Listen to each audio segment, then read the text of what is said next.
Rafael Nadal has been branded better than his longtime rival Roger Federer. Former world number 7 Fernando Verdasco revealed that, while the Swiss star is often lauded for having a more aesthetically pleasing game, it's Nadal who is a more challenging opponent. Alongside Novak Djokovic, Federer and Nadal have been fighting to become the GOAT in men's singles tennis. The big three are all tied of 20 Grand Slams each, making the race to become the best player in history as close as ever. With an argument for Federer, Nadal and Djokovic, many believe the debate cannot be settled until all three have retired.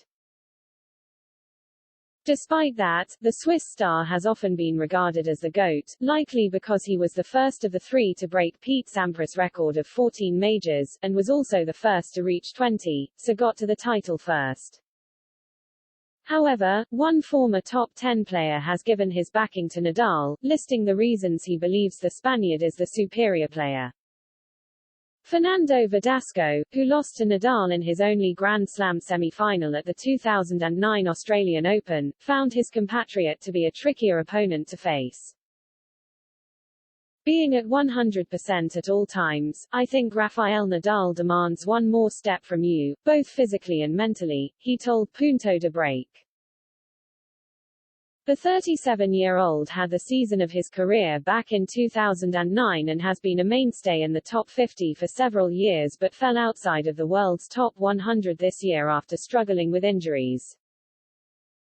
Although Verdasco was able to beat Nadal 3 times in their 20 career matches, while never beating Federer in 7 attempts, he said the world number 5 was the toughest opponent he has faced.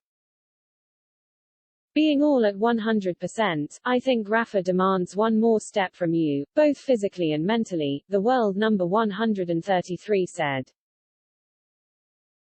He also praised Nadal for winning 13 Roland Garros titles, branding it the most difficult tournament.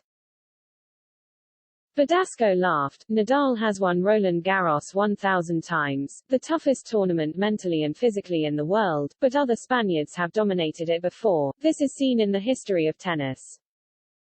Asked about a comment from tennis legend Ken Rosewall, who once said Nadal would never have been able to beat Federer if he was right-handed, Verdasco backed his compatriot and dismissed the verdict. With his physique and his mental strength, he would have won anyway, the 7-time title winner said. Technically it can be more or less showy, everyone says that Federer is the most elegant, the one who plays the most beautiful. Okay, Rafa does not play as beautiful as Roger, but Rafa in important moments arrives in extremis from outside the court and hits a right in the race outside the net to the squad that you are stunned. Rafa is 1 in a billion, otherwise he would not have had the career he has had.